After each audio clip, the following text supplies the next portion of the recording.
Marketing is not about hitting a perfection spot. It's about optimization. There is always more that you can do to optimize. The journey is never done. The minute that you get comfortable in, well, that's the way that we've always done it, is the minute that your marketing team starts to fail. B2B marketing is changing fast, in part because it's so commonplace in the B2C world. The expectation for everything to be available on demand and at your fingertips is reaching into the B2B world as well. If you aren't there for your customers when they want it, where they want it, and how they want it, then they will find a company who is. Welcome back to Marketing Trends. I'm your host, Jeremy Bergeron, and today I'm chatting with Rebecca Stone, the Senior Vice President of Customer Solutions Marketing and the Chief Marketing Officer at Cisco Meraki, an expert in how the B2B world is shifting, what it takes to keep great talent, and how to effectively work with and educate a leadership team. She shares the secrets in this episode. Before we get to this amazing interview, I did want to remind you all to please rate and review this show on Apple Podcasts. Also, Spotify has started rating podcasts as well. So if you're listening and enjoying this content, please give us a 5-star rating. It really does help our show. All right, let's get into it. Before we dive into this conversation, I wanted to say thank you to our partners at Salesforce. We bring marketing and engagement together. Learn more at salesforce.com/marketing. Now let's get into it. And you just got to know from the jump that this is an honor for me. Like, this is truly a brand that I've wanted to chat with just for a long time. So first question, a large percentage of marketers, we have 72% of marketers say that meeting customer expectations is more difficult than it was a year ago and change. How has this played out for you at Cisco Meraki? What is your team doing to tackle this seemingly rising consistent challenge of like customer expectations? It depends on how you define customer expectations, but I will say that there is prospect expectations and prospect interest that is really difficult right now after 2 years of being fully digital, that are a struggle to deal with. And then there is the true customer, the customer who has already bought your product. And how do you support them in their journey of using the product? That has also increased. So we are, as a marketing team, mostly focused for the past 10 years on that acquisition journey. And in the last 2 years, as I've taken over Meraki, we started to actually build out a customer experience marketing team. I sit with our head of customer success on a cross-functional team that is trying to drive more interaction. And I think that the demand is driven a lot by a B2C customer expectation now. Like, that the B2C experience is getting so custom, so highly directed at the interests of the consumer, and that you can reach the company that you're dealing with. Like, if you think about a B2C company now, you can text them, you can email them, you can call them, you can go on the website and chat with people. And so there is that expectation, and even social. I didn't even, but you can complain on social and somebody comes to your rescue. And that behavior is started to transition to the B2B world. They want to be able to reach you however, wherever, whenever they can. And it's hard when you have traditionally not been in that mode. Like, B2B doesn't act like that. B2B has traditionally not acted like B2C. And I think that you see that everywhere in the acquisition and the retention part of the journey is, how do you become more on demand and prepared to address your customer need whenever and however they want it? Today's B2B buyers are they're anonymous, they're fragmented, they're resistant, right? And you talked about the kind of the differences between B2C and B2B and the shifts happening there. We see that in our business as well. How are you engaging with this really interesting group of B2B buyers? Yeah, definitely. And I think that that's where that cross-functional team came from. So as the executive sponsors, which used to just be our head of CX and myself, and now because there's so much need, we've actually added in our head of product as an exec sponsor too. And so we have established like 4 or 5 different workflows that we work through that are like, how do we address, customer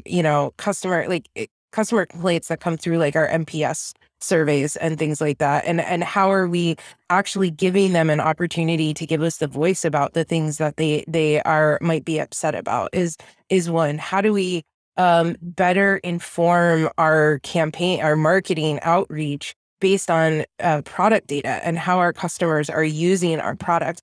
That hasn't traditionally been a part of the Meraki motion, but is so huge, especially when you are a SaaS platform and you have that data to understand and help to be able to see things like, hey, our customers are really struggling in this part of setup. Like, can we include some sort of demo or walkthrough kind of process to allow them to do that? Can we create more documentation that allows them to be able to self-access that information? And so it's really about how you balance the needs of the customer with that,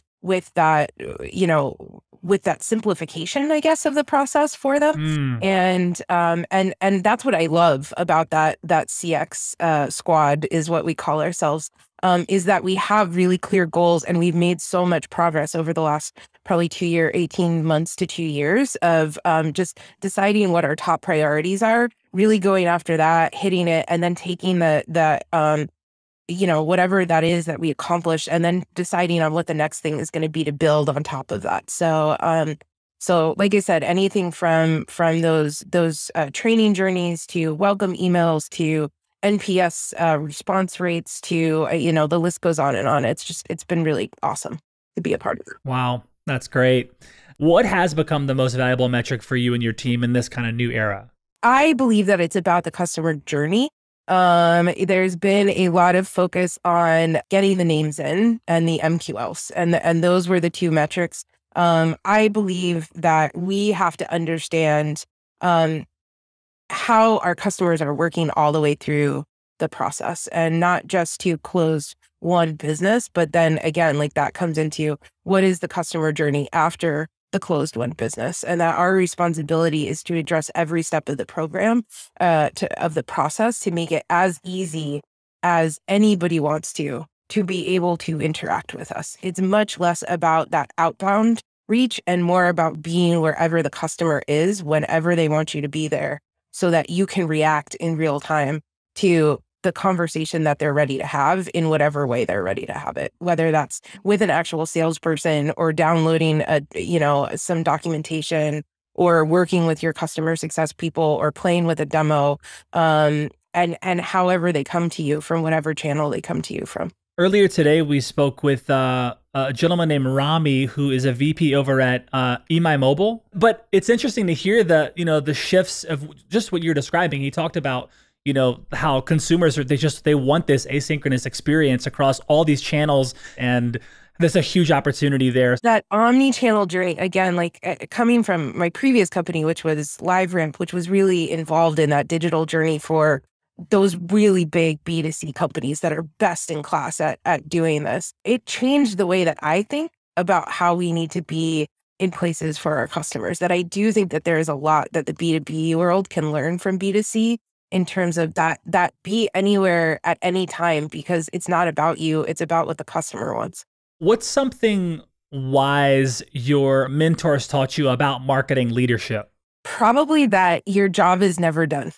Marketing is not about hitting a perfection spot. It's about optimization. There is always more that you can do to optimize. The journey is never done. And so I think the minute that you get comfortable in, well, that's the way that we've always done it, is the minute that your marketing team starts to fail.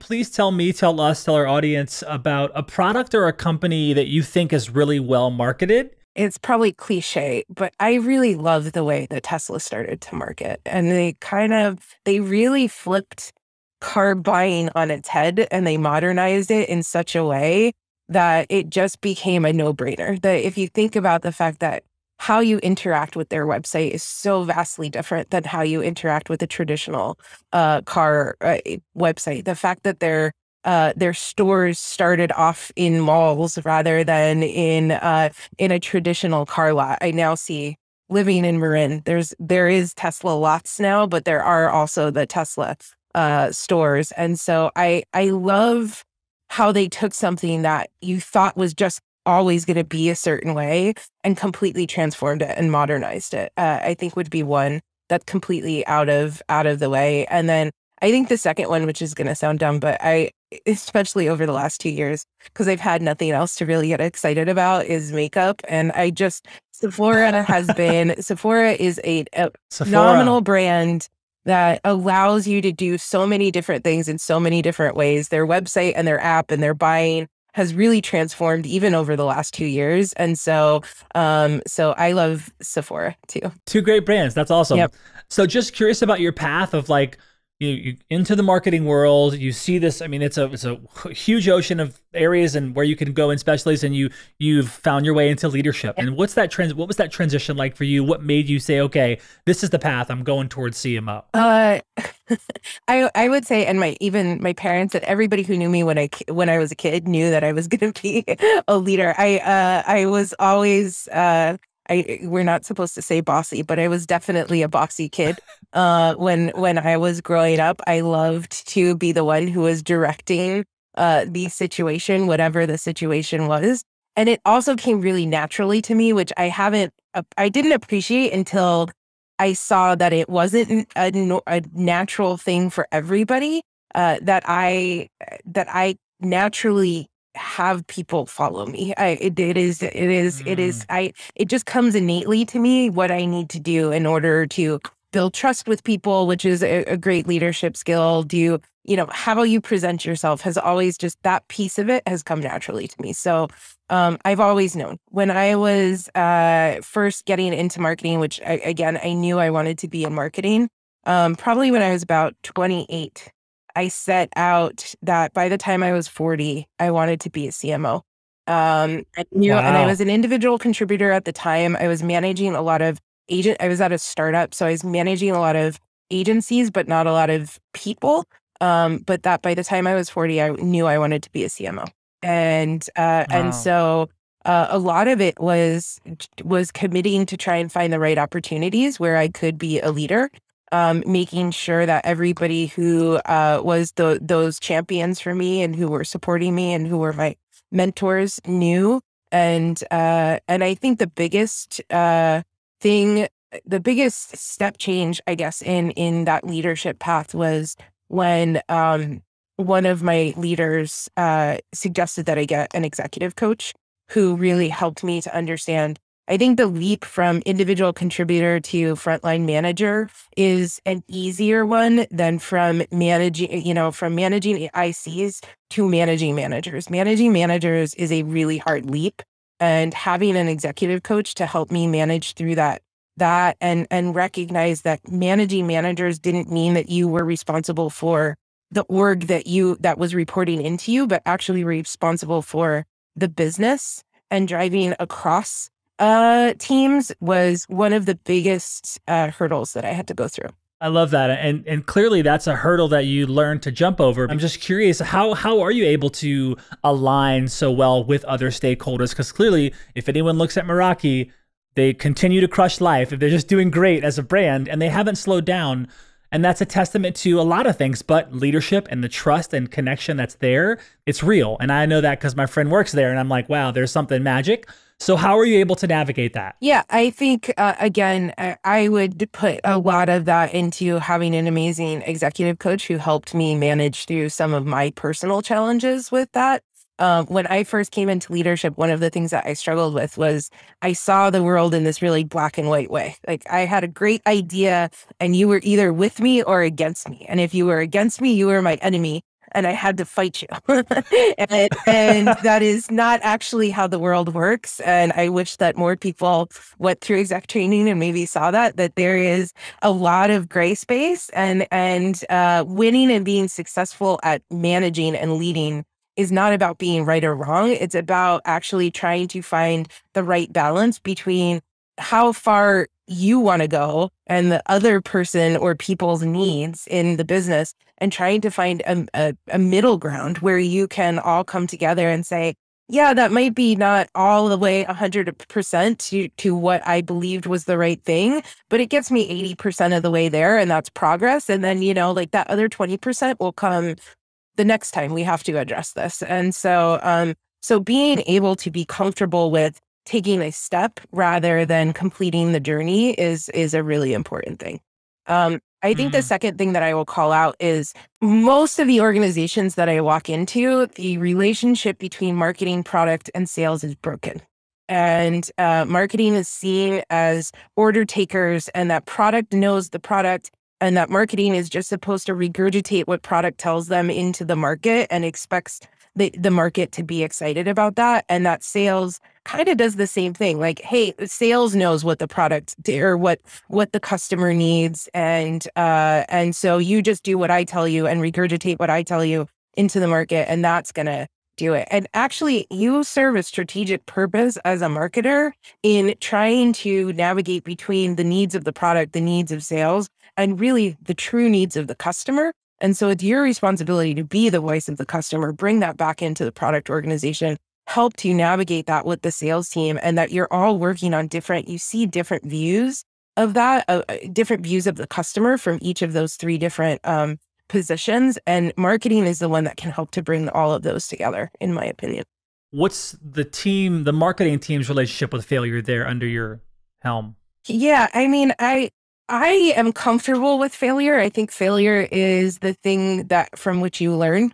Oftentimes, if you're successful, you don't learn anything because it just it reinforces biases you may have when you win. And losing allows you to rethink the biases that you have about whatever it is that you're working on. I think that it is hard to get people into that growth mindset. And so I am constantly trying to encourage a mindset of willingness to try, of willingness to fail. But I also admit that I hold a high bar. And so sometimes that's hard for my team to balance between holding a high bar and failing. But I think once they start to see that it's not the failure that I am disappointed by, it's the lack of thought or the lack of planning or the lack of strategy that I am I'm most demanding about. They begin to get more comfortable, and they're willing to try more stuff. How do you create the culture as a marketing leader? Yeah, I think, again, it's my thing that I really focus on is collaboration. Again, I think it's very easy to fall into a trap of not collaborating with those teams that I talked about, like if it's customer success or sales or product, sorry. But even within the marketing team, collaboration, especially in larger organizations, is really hard. It's easier to just do the thing that you own and don't think about the rest, what the impact is on the rest of the organization. But I don't believe that that's the right thing. Just because it's easy doesn't mean it's the right thing. And collaboration between the product marketing organization, between each of the channels, whether it be digital or social or web or content, making sure that all of those things are aligned is probably one of the most important things that you can do. I think the second thing is I believe in encouraging excellence from people who maybe don't believe that they are excellent themselves.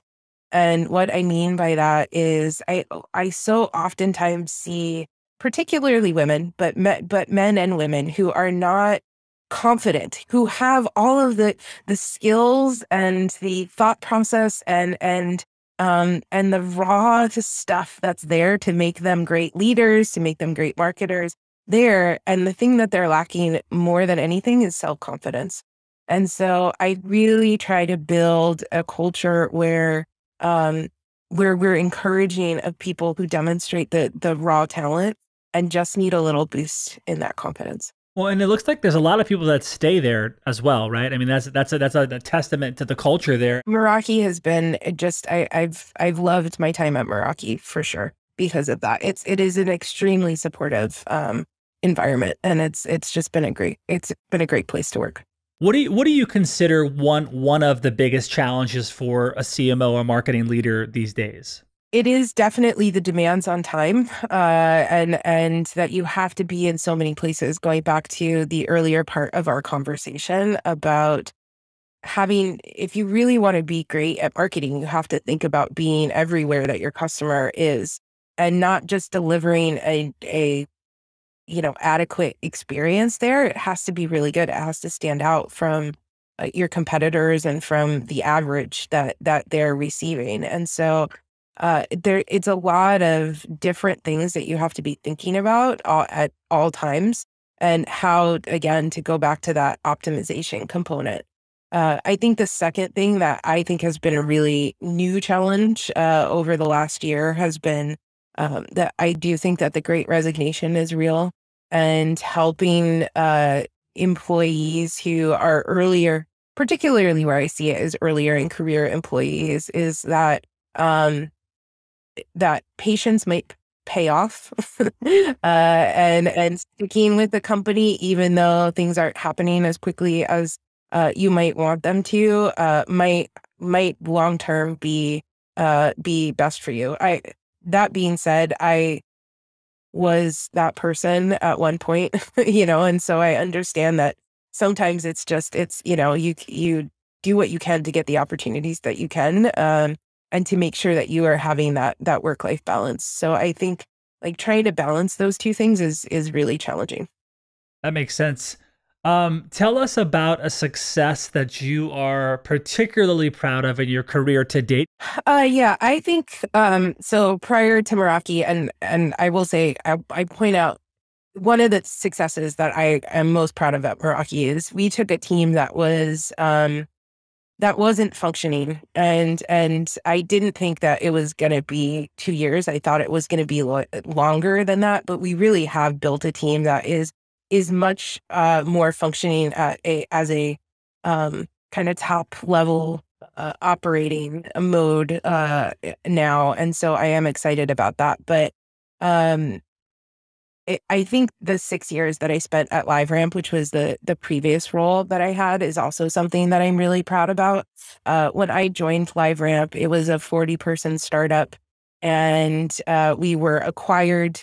By the time I left, we had been, we had kind of had our, we a lot of the company that we were acquired by was sold to another company so that LiveRamp could be a standalone. So it wasn't like an IPO, but we had an IPO. I got to go to the New York Stock Exchange and got to, do all of the design work for that, and have that be one of the things. And by the time I left the organization, I had been one of the first marketing people of, like, I think there were 3 marketing people total when I started, to running a team of more than 70, 80 people, it being a company of, I think 2,500 people when I left, and growing from 20 million in ARR to 400 million in ARR. So it was a crazy growth path over those 6 years. And I made probably some of the best friends that I still have today, even 3 years after leaving the organization. So there was just a lot of really positives, and that all of the things that I learned really set me up for the success that I'm having today within Cisco and Meraki. How does the CMO or the marketing leader balance the opinions of the executive team, the CEO, the board, etc., with the ability to test and use data? Nobody understands marketing. And so there is a lot of education um, for all leadership about what is the most important thing to look at. Again, the number of leads is always going to be the thing that's easiest to report on. But I use the example that, I could just go and get names from a phone book and type them in, and that would get you the number of leads that you want. Is that really what you want? And like, I can call up my mom and put all of her best friends from her knitting club, into the database. But I don't think that's really what you want. What you actually want are the right leads at the right time who are wanting to buy your product. And if you start there and then start to educate on what all that means about how you find the right audiences, how you start to, navigate that journey. And then again, like, navigate that customer journey for each type of buyer and persona that is interested in you, it takes a while for people to get on board with that. And I think that, over time, people start to understand, but you also have to give, it's a lot of give and take, so what sometimes you have to give something just to give it, to build the trust, so that then from that trust, you can sort of change the perceptions. If you could restart your career from the beginning, what would you change? I think I would have moved to the Bay Area a lot sooner than I did. I spent the first 10 years of my career in Santa Barbara, and there wasn't a lot of options down there. It's a small town. I went to UCSB, go Gauchos. And so like, I just wanted to stay in Santa Barbara as long as I possibly could. I met my husband down there. We both wanted to stay down there.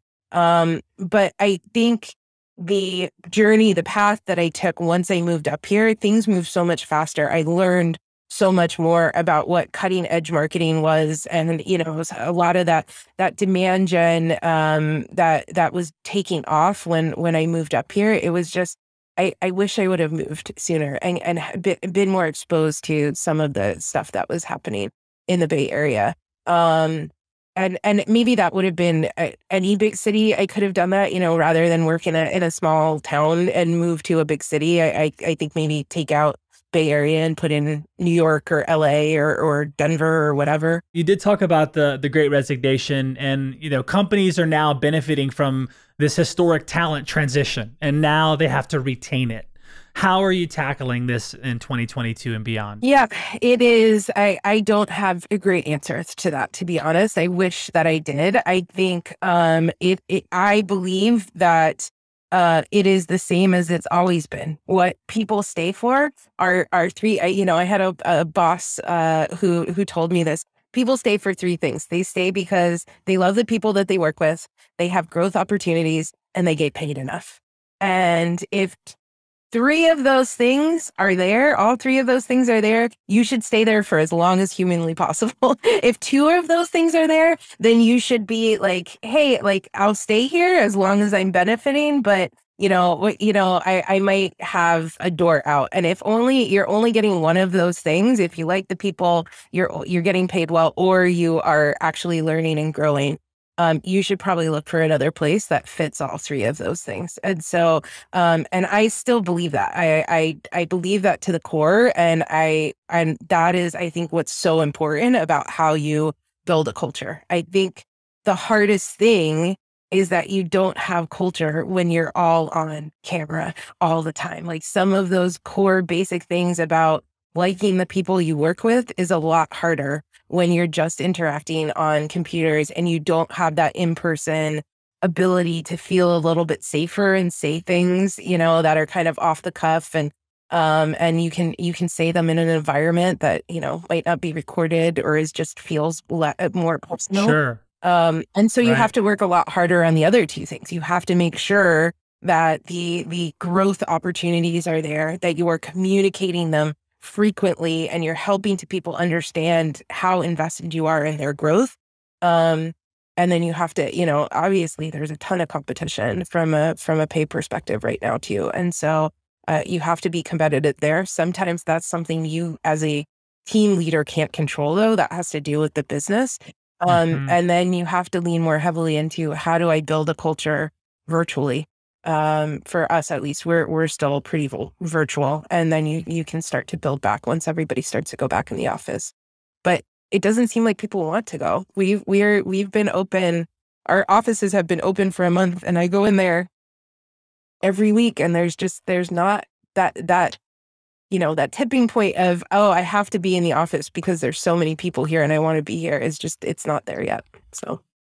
Is the leadership team all back in the office? We're all going back.